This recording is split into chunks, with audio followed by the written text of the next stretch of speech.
Hari ini saya akan membahas tentang bahaya perselingkuhan. Kita tahu bahwa sekalipun kita sudah jadi pengikut Kristus, orang percaya, anak Tuhan, kita nggak kebal sama dosa. Mengapa orang Kristen selingkuh? Karena tidak setia. Ada beberapa orang yang punya komitmen issue, sulit untuk komitmen dalam hubungan. Ada yang nggak cukup satu, memang mata keranjang aslinya. Seringkali ketika suami istri bermasalah, nggak diselesaikan, dibiarkan. Bahkan saling mendiamkan. Masalah-masalah di rumah tangga, keretakan yang tidak dibereskan, akhirnya akan mengarah kepada perselingkuhan. Karena tidak happy dalam rumah tangga, biasanya akan cari kebahagiaan di tempat lain. Kemudian istri merasa tidak dikasihi oleh suaminya. Ada juga suami yang merasa istrinya nggak menghargai. Kemudian tidak rendah hati untuk saling menerima, saling memaafkan, dan banyak ekspektasi yang tidak sampai, sehingga berakhir dengan kekecewaan. Pasangan yang seringkali melontarkan kata-kata yang menyakiti, merendahkan. Seberapa berat pun tantangan dalam hubungan rumah tangga Anda, jangan menyerah. Don't give up. Keep praying for your husband, for your wife. Terus berdoa buat pasanganmu. Doakan supaya suami kita, istri kita takut akan Tuhan. Berdoa supaya jangan sampai pasangan kita kehilangan kasih terhadap kita dan anak-anak kita. Cinta mula-mula itu bisa pulih ketika kita berdoa sungguh-sungguh, minta Tuhan berikan kasihnya dalam hati kita. Kita akan mampu mengasihi lagi pasangan kita. Hubungan rumah tangga yang hambar bisa dipulihkan.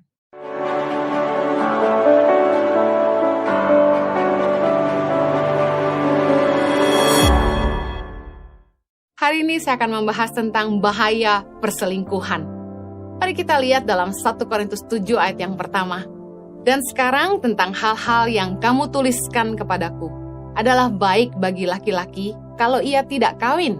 Tetapi mengingat bahaya percabulan, baiklah setiap laki-laki mempunyai istrinya sendiri dan setiap perempuan mempunyai suaminya sendiri.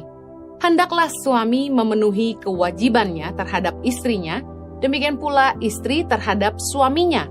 Istri tidak berkuasa atas tubuhnya sendiri, tetapi suaminya. Demikian pula suami tidak berkuasa atas tubuhnya sendiri, tetapi istrinya.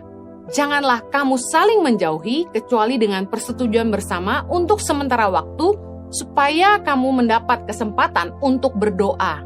Sesudah itu hendaklah kamu kembali hidup bersama-sama supaya iblis jangan menggodai kamu karena kamu tidak tahan bertarak. Ada hubungan yang jelas dalam firman Tuhan tentang kebutuhan seksual dalam kehidupan manusia. Karena itulah sebaiknya laki-laki dan perempuan itu menikah supaya mereka tidak jatuh dalam dosa percabulan. Bahkan di dalam pernikahan, Rasul Paulus menghimbau supaya di dalam pernikahan suami istri nggak saling menjauhi karena ternyata seks merupakan kebutuhan. Dan ketika kebutuhan itu tidak terpenuhi, iblis dapat menggodai kita. Nah, bagi Anda yang sudah menikah, saya berdoa agar firman Tuhan ini bisa jadi pengingat, pelajaran yang berharga, dan mengingatkan kita akan kebenaran firman Tuhan. Dan bagi Anda yang belum menikah, mari kita belajar sama-sama. Kita tahu bahwa sekalipun kita sudah jadi pengikut Kristus, orang percaya, anak Tuhan, kita nggak kebal sama dosa. Nah, seharusnya sebagai orang percaya yang lahir baru, kita yang sudah dimerdekakan dari dosa, kita juga menjauhi yang namanya percabulan. Ada bahaya perselingkuhan dalam pernikahan orang Kristen. Karena orang Kristen gak kebal sama dosa. Kolose 3 dengan judul perikop manusia baru ayat yang kelima bilang gini. Karena itu matikanlah dalam dirimu segala sesuatu yang duniawi, yaitu percabulan, kenajisan, hawa nafsu, nafsu jahat, dan juga keserakahan yang sama dengan penyembahan berhala. Semuanya itu mendatangkan murka Allah atas orang-orang durhaka. Kalau kita memutuskan untuk ikut Yesus, kita mulai hidup baru, jadi manusia yang baru. Kita harus meninggalkan cara-cara hidup kita yang lama, pemikiran yang lama. Kalau orang yang gak ngerti kebenaran, pernikahan itu bukanlah menjadi sesuatu yang sakral untuk dijaga, tapi bagi orang percaya harusnya kita ngerti ada batasan-batasan yang harus kita jaga supaya jangan sampai kita jatuh dalam dosa. Kita harus mematikan diri kita dari segala sesuatu yang duniawi, salah satunya percabulan. Kita harus akui bahwa banyak sekali orang Kristen yang selingkuh. Mengapa orang Kristen selingkuh? Saya ingin bagikan salah satu penyebab perselingkuhan. Yang pertama, karena tidak setia. Ada beberapa orang yang punya komitmen issue, sulit untuk komitmen dalam hubungan. Punya bawaan memang gak setia, kelihatan dari sejak dating, dari pacaran pun sudah gak setia. Dan di dalam pernikahan biasanya sama. Kami menemukan di banyak pernikahan Kristen, orang-orang konseling kepada kami, banyak sekali yang suaminya selingkuh, istrinya selingkuh. Ada yang gak cukup satu, memang mata keranjang aslinya. Kemudian salah satu penyebab perselingkuhan yang kedua, pembiaran dalam keretakan rumah tangga. Seringkali ketika suami istri bermasalah, nggak diselesaikan, dibiarkan. Bahkan saling mendiamkan. Masalah-masalah di rumah tangga, keretakan yang tidak dibereskan, akhirnya akan mengarah kepada perselingkuhan. Karena tidak happy dalam rumah tangga, biasanya akan cari kebahagiaan di tempat lain. Kemudian salah satu penyebab perselingkuhan adalah kekecewaan yang terpendam. Efesus 4 ayat 26 bilang gini, apabila kamu menjadi marah, janganlah kamu berbuat dosa. Janganlah matahari terbenam sebelum padam amarahmu. Dan janganlah beri kesempatan kepada iblis.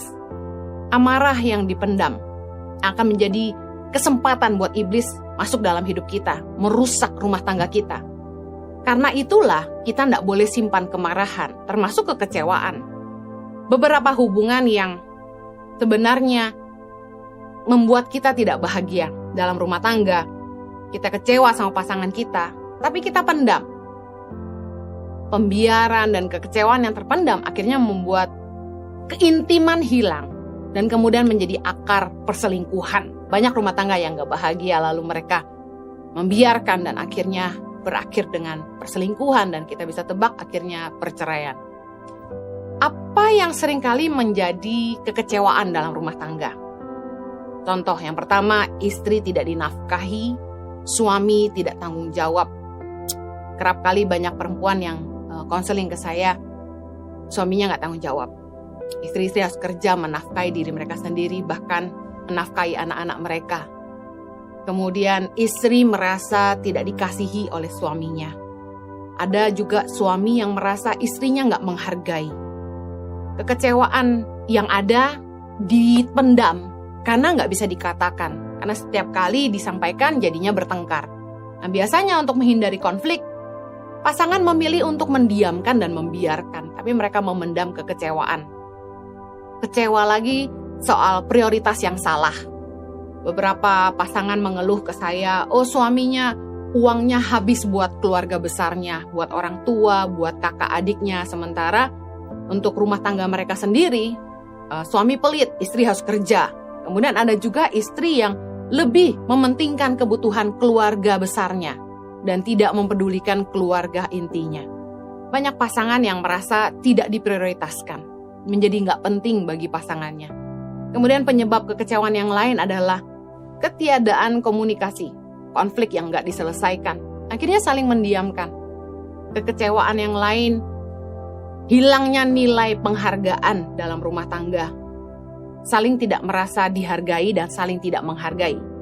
Kemudian tidak rendah hati untuk saling menerima, saling memaafkan, dan banyak ekspektasi yang tidak sampai, sehingga berakhir dengan kekecewaan. Pasangan yang seringkali melontarkan kata-kata yang menyakiti, merendahkan.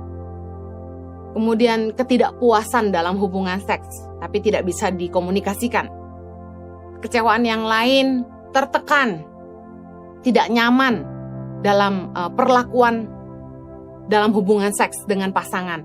Banyak sekali kekecewaan-kekecewaan yang kemudian timbul dalam pernikahan, yang akhirnya akibat dari kekecewaan ini, hilang kemesraan atau keintiman, mulai membangun jarak, tembok di dalam hubungan rumah tangga. Suami istri mulai pisah kamar, pisah ranjang, ibu tidur dengan anak, suami tidur sendiri, tidak bicara sekian tahun, suami sarapan gak pernah disiapin, gak pernah diurusin, suami pulang gak pulang, udah gak dipeduliin. Bahkan ada yang mulai tinggal terpisah, bukan hanya pisah ranjang tapi pisah rumah. Akibat dari kekecewaan tentu berakibat ketika keintiman hilang, komunikasi juga berhenti. Bicara sepentingnya, bicara secukupnya. Kalau nggak ada urusan yang penting nggak ngomong. biasanya hanya seputar urusan anak saja. Kemudian yang lebih parah, mulai mencari pelarian. Biasanya orang ketiga itu selalu kelihatan lebih baik daripada pasangan kita. Karena kelihatan baik-baiknya aja. Kemudian karena kekecewaan yang ada, suami istri mulai mengalihkan fokus. Sibuk ngurusin yang lain. Mulai mengalihkan prioritas supaya sibuk di luar dan tidak bertengkar di rumah. Ketidakharmonisan dalam rumah tangga yang panjang pasti akan berujung kepada perselingkuhan dan perceraian. Ada perselingkuhan yang tidak langsung. Perzinahan terjadi di dalam hati. Ada orang-orang yang untuk membangkitkan gairah menonton film porno. Matius 5 ayat 28 Yesus berkata, "Tetapi aku berkata kepadamu, setiap orang yang memandang perempuan serta menginginkannya sudah berzinah dengan dia di dalam hatinya." Jadi ketika ada suami istri yang sebenarnya sudah tidak punya keintiman, tapi pakai video porno untuk membangkitkan kemesraan, gairah, sebenarnya sudah berzinah dengan orang yang mereka tonton dalam hatinya. Ketika mereka menonton, mereka membayangkan orang lain. Bahkan ketika berhubungan dengan istri atau suami, yang dipikirkan orang lain. Beberapa orang nggak selingkuh langsung, tapi dalam pikiran mereka. Saya percaya perselingkuhan itu bukan khilaf. Perselingkuhan itu bukan kecelakaan, tapi sudah dibayangkan.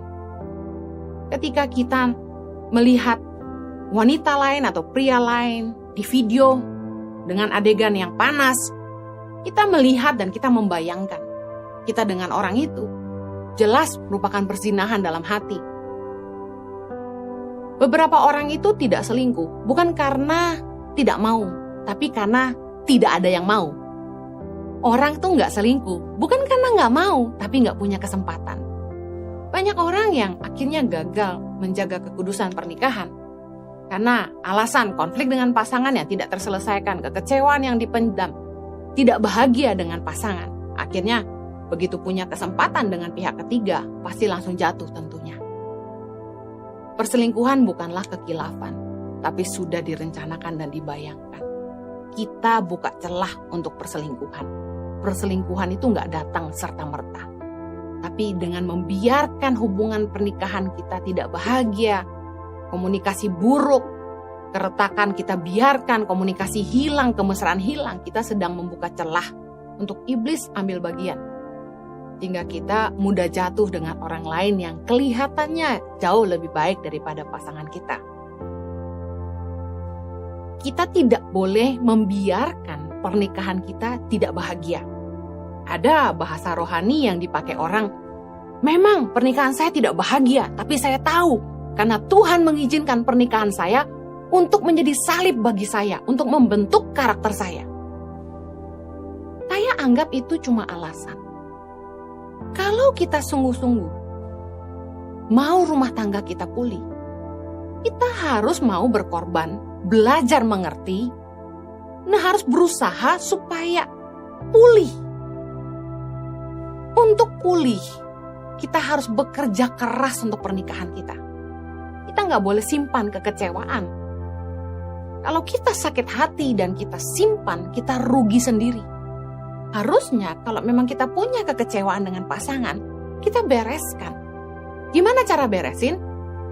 Ajak pasangan duduk dan bicarakan ganjalan di hati kita. Bicara dengan lemah lembut.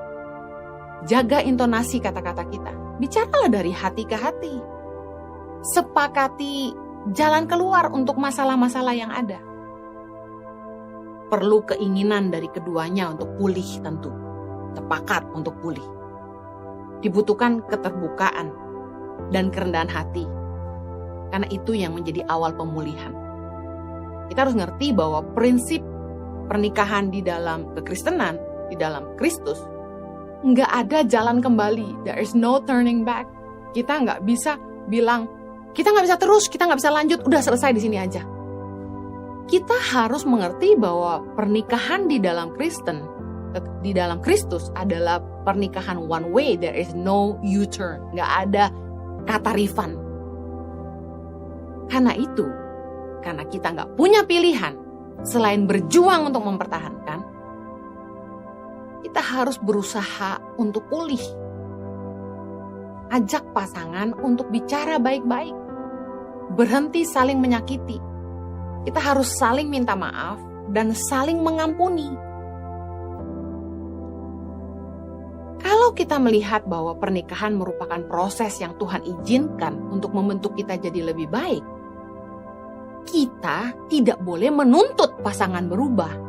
Kita yang harus punya kemauan untuk mengupgrade diri kita sendiri untuk jadi lebih baik bagi pasangan kita.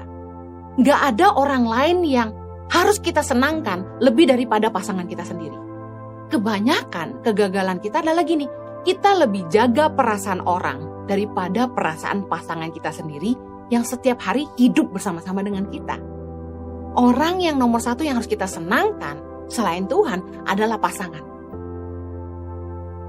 Bagaimana kita bekerja untuk memulihkan rumah tangga kita? Kita harus melihat bahwa pernikahan itu merupakan investasi jangka panjang. Seumur hidup.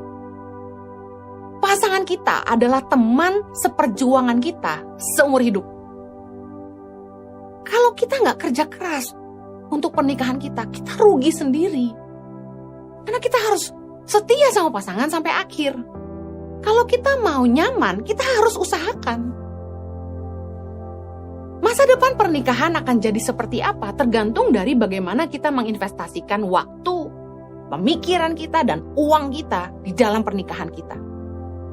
Kita harus mulai atur kembali prioritas hidup kita.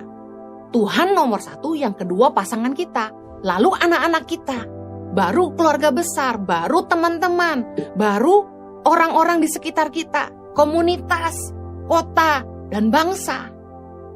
Kalau rumah tangga aja nggak pulih, gimana kita mau memulihkan orang lain? Karena pelayanan itu dimulai dari rumah. Dimulai dari hubungan terkecil, yaitu institusi rumah tangga kita, suami istri. There is no better person to please than your spouse. Yang harus kita senangkan nomor satu itu pasangan. Kenali kebutuhan pasanganmu.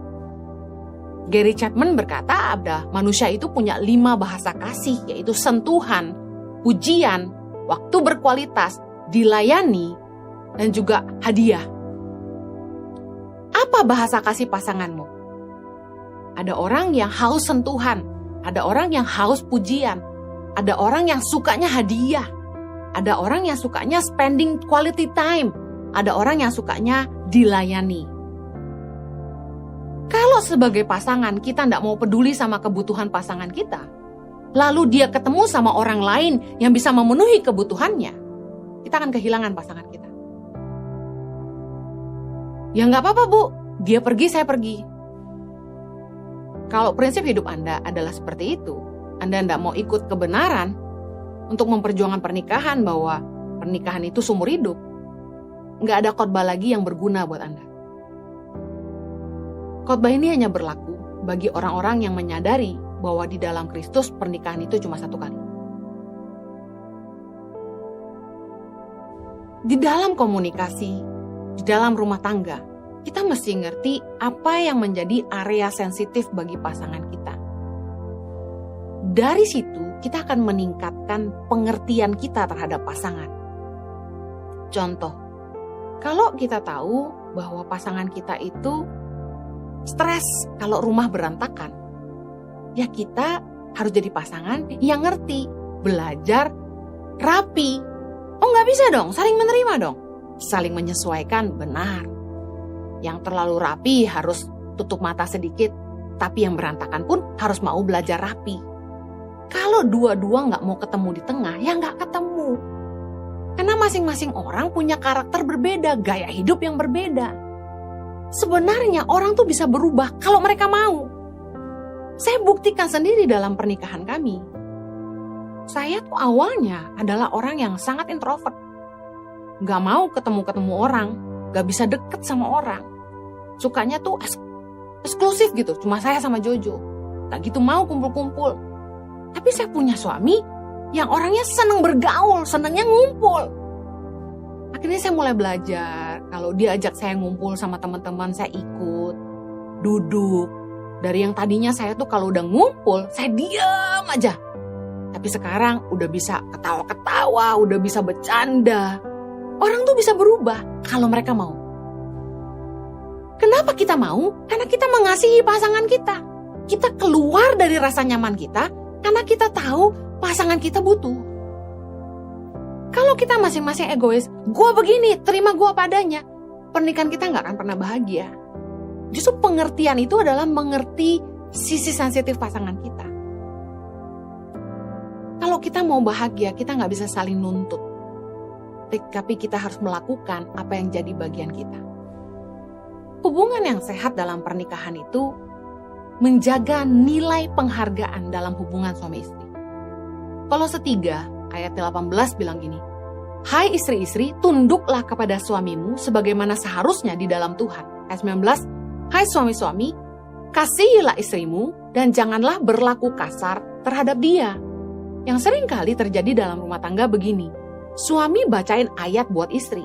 Istri-istri tunduk pada suami. Kemudian istri baca ayat untuk suami. "Hai suami-suami, kasihi istrimu dan janganlah berlaku kasar terhadap dia." Padahal jelas, firman Tuhan ini bicara dengan menyebut untuk siapa. Berarti di ayat 18, "Hai istri-istri" itu ayat buat istri. Ayat 19 dalam Kolose 3 bicara soal hai suami-suami, berarti itu ayat buat suami. Suami yang baca ayat buat suami, istri baca ayat buat istri. Bukannya saling menuding pakai ayat. Kadang-kadang orang Kristen kan terlalu rohani, berantem aja pakai ayat. Harusnya kita nggak perlu saling menekan, bahkan saling melawan dengan pakai ayat. Tapi kita cukup saling ngerti bagian kita masing-masing. Saling mengasihi dan saling menghargai. Pernikahan itu bukan bicara siapa takut sama siapa, tapi ada nilai penghargaan terhadap satu sama lain. Kenapa kita nggak boleh nyerah sama pernikahan kita? Karena sesungguhnya nggak ada orang yang lebih baik daripada pasangan kita. Saya nggak bahagia Bu sama pasangan saya mau cari yang lebih baik. Yakin dapat yang lebih baik? Pengalaman yang saya lihat dengan beberapa pasangannya tetap punya kekurangan. Dengan siapapun dia menikah, mau 3 kali, 5 kali, semuanya punya kekurangan. No man is better, no woman is better, no marriage is better. Semua pernikahan punya masalah masing-masing. Gak ada orang yang lebih baik dari pasangan kita. Semua orang pasti punya kekurangan. Siapa sih yang gak pernah kecewa sama pernikahan mereka? Berapa banyak sih yang pernah melemparkan ucapan, "Nyesel gue kawin sama lu"? Banyak. Ketika kita menikah, kita kecewa sama pasangan kita. Tapi mengganti pasangan kita bukan jawabannya. Karena dengan siapapun kita menikah, kita akan kecewa juga. Kecewa itu proses yang akan kita hadapi. Karena gak ada orang yang bisa 100% cocok sama kita. Setiap kita disatukan dari latar belakang yang berbeda. Besar dengan gaya yang beda. Karakter beda. Karena itulah kita saling membutuhkan.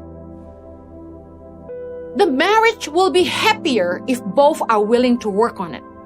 It takes two to tango, katanya. Harus ada keinginan dari keduanya untuk pulih. Pernikahan membuat kita jadi lebih baik. Mengikis semua sifat-sifat buruk kita. Sifat-sifat kekanak-kanakan kita. Sifat-sifat egois kita. Saat kita diproses dalam pernikahan tentu nggak nyaman. Tapi ganti pasangan bukan jalan keluarnya. Yang berikutnya, kalau kita ingin rumah tangga kita pulih, kita harus memperbaiki kehidupan seks dalam pernikahan kita. Fix your sex life. Seks merupakan kebutuhan. Karena itulah firman Tuhan membahas laki-laki harus punya istrinya sendiri dan setiap perempuan harus punya suaminya sendiri. Karena seks itu kebutuhan. Kalau hidup seks kita nggak sehat, itu yang akan menjadi dosa percabulan. Kemudian, seks itu diciptakan oleh Tuhan untuk kita nikmati dalam pernikahan. Dalam pernikahan yang kudus, Seks itu nggak bisa kita dapat dari orang lain kecuali pasangan sendiri, pasangan yang sah di hadapan Tuhan dan di hadapan manusia. Nah, katanya gini, kalau nggak kenyang di rumah sendiri, orang akan jajan di luar kan? Seringkali ini jadi alasan untuk orang selingkuh. Ya istri gue nggak mau, ya gue cari tempat lain lah. Suami saya nggak ngerti saya, ya saya dapat kebahagiaan dari pria lain. Itu cuma alasan. Harusnya kita berjuang memperbaiki pernikahan kita. Salah satunya kehidupan seksual. Banyak sekali pasangan yang bilang, istri saya jarang mau Bu Heni. Gimana dong? Minggu depan saya akan melanjutkan khotbah ini dengan judul Seks dalam Pernikahan Kristen. Ini akan nyambung bagaimana pemulihan dalam rumah tangga bisa dimulai dari memperbaiki hubungan seks dalam pernikahan. Saya mau akhiri dengan ini. Seberapa berat pun tantangan dalam hubungan rumah tangga Anda, jangan menyerah. Don't give up. Keep praying for your husband, for your wife. Terus berdoa buat pasanganmu.